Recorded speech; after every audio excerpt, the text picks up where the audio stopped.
Fresh air, longer days, a chance to reset. This season, let therapy be part of your spring cleaning. Clearing mental clutter, shaking off stuckness, and building something better. Grow Therapy helps you get there. Whether it's your first time in therapy or your 15th, Grow makes it easier to find a therapist who fits you, not the other way around. They connect you with thousands of independent licensed therapists across the U.S., offering both virtual and in-person sessions, nights and weekends. You can search by what matters, like insurance, specialty, identity, or availability, and get started in as little as 2 days. And if something comes up, you can cancel up to 24 hours in advance at no cost. There are no subscriptions, no long-term commitments. You just pay per session. Grow helps you find therapy on your time. Whatever challenges you're facing, Grow Therapy is here to help. Grow accepts over 100 insurance plans, including Medicaid in some states. Sessions average about $21 with insurance, and some pay as little as $0 depending on their plan. Visit growtherapy.com/booknow to get started. That's growtherapy.com/booknow. growtherapy.com/booknow.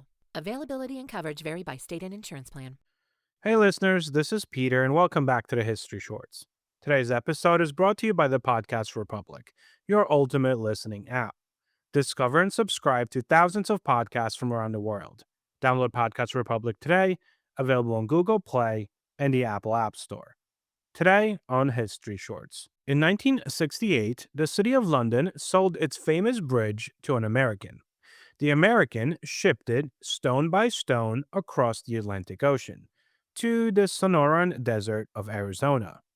There, on the edge of a man-made lake in a town that did not yet fully exist, the bridge was reassembled, opened to the public, and turned into a tourist attraction. It still stands there to this day. If you have ever heard the story and thought it sounded too strange to be true, it is entirely true, actually, and it is considerably stranger than the headline suggests. Our history brief today returns to some more strange history.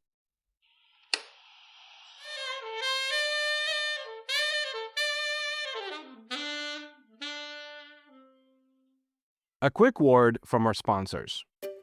Finding great candidates to hire can be like, well, trying to find a needle in a haystack. Sure, you can post your job to some job board, but then all you can do is hope the right person comes along.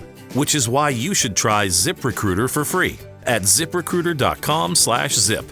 ZipRecruiter doesn't depend on candidates finding you. It finds them for you. Its powerful technology identifies people with the right experience and actively invites them to apply to your job. You get qualified candidates fast. So while other companies might deliver a lot of hay, ZipRecruiter finds you what you're looking for. The needle in the haystack. See why 4 out of 5 employers who post a job on ZipRecruiter get a quality candidate within the first day.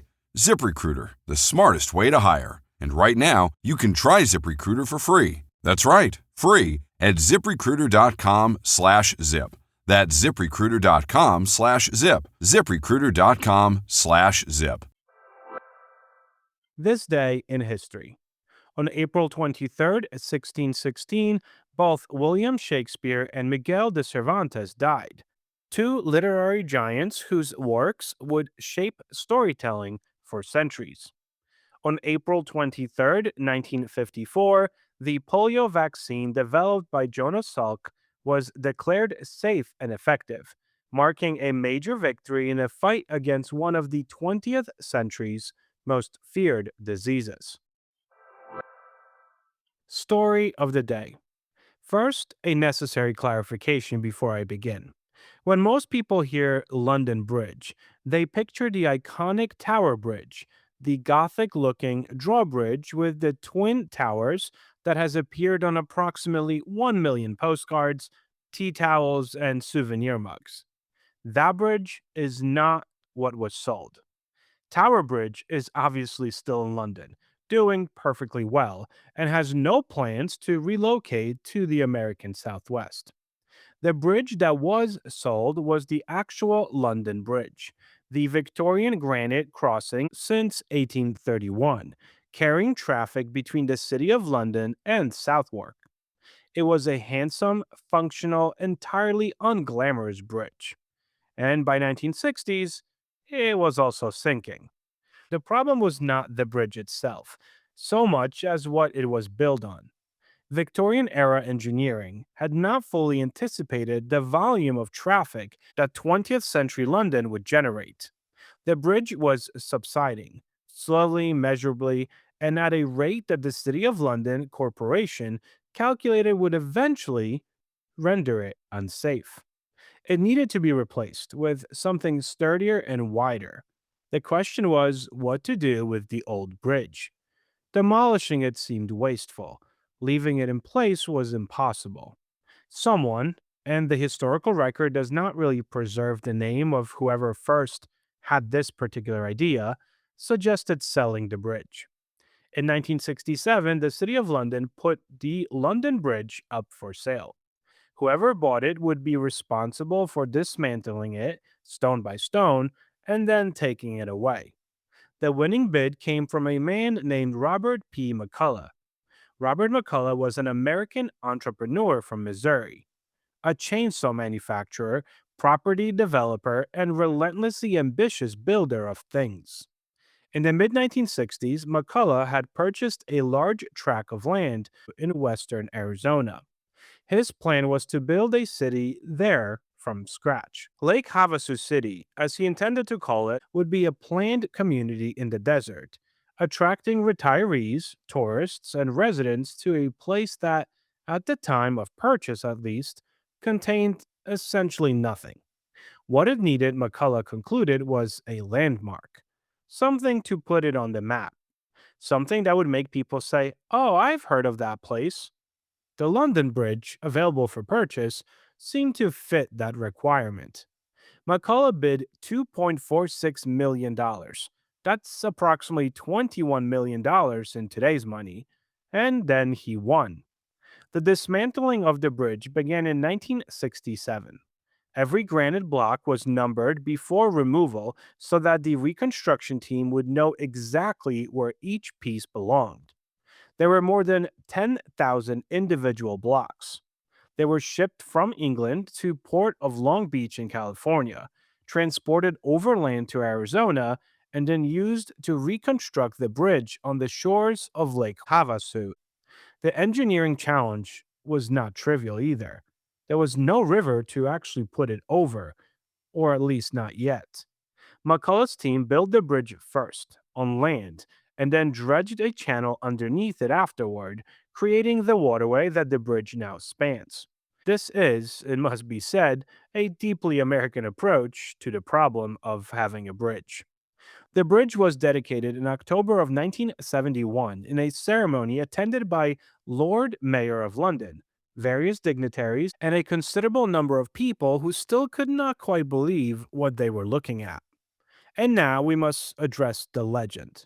Almost immediately after the bridge's purchase became public knowledge, a story began circulating. The story claimed that Robert McCulloch had actually intended to buy the Tower Bridge, the famous one, the Gothic one, and the one in the postcards, and had purchased the wrong bridge by mistake. It is a wonderful story, and it is almost certainly not true. McCulloch and his associates were clear in their accounts that they knew exactly what they were buying. The confusion, to the extent that it existed, was among the general public. People who heard London Bridge and right away naturally pictured the Tower Bridge and concluded that some spectacular transatlantic mix up had occurred. McCulloch, who was not a man allergic to publicity, did not go out of his way to correct the misunderstanding. The myth of the accidental purchase has proven considerably more durable than the facts. The bridge became the tourist anchor that McCulloch had envisioned. The town grew around it. Hotels, restaurants, marinas, and replica English village constructed alongside the bridge for atmosphere. Today, Havasu has a population of around 60,000 people and receives millions of visitors annually, many of whom come specifically to see the bridge. McCulloch died in 1977 before the full extent of his city's success was apparent. He had bought a Victorian granite crossing from a city that needed to get rid of it, shipped it 10,000 miles, and then used it to build something from nothing in the desert. It was, by any reasonable measure, one of the most audacious acts of real estate development in American history. The History Brief. The following comes to us from Strange History by the editors of Portable Press. The Big Dipper and the Pointer Stars. At the tip of the handle of the Little Dipper is the most celebrated star in the sky, Polaris, the North Star. While not the brightest star in the heavens, Polaris has provided directions to countless travelers for thousands of years. The two stars at the end of the ball of the Big Dipper, called the pointers, point to the North Star. The Greeks used the Greater Bear and the Phoenicians used the Lesser Bear to find north. American slaves, however, called the Big Dipper the drinking gourd and followed it northward to freedom. Seen from the spinning Earth, the sky appears to move during the night, carrying all the stars along with it. Only the North Star stands in the same spot at the hub of the dome of the sky. The Greeks referred to this as the center of attraction or interest. Want to find the North Star yourself? Head out on a starry night, look up at the Big Dipper, and follow the pointers to Polaris. Thank you so much for spending some time with me today and helping to make this little show a mighty success. If you're enjoying this show and would like to help with its production, you can always donate a few dollars at buymeacoffee.com or become a Patreon member to enjoy these episodes ad-free. Both links can be found on our website at www.historyshortspodcast.com. Have a great rest of your day, and I will talk to you all again tomorrow.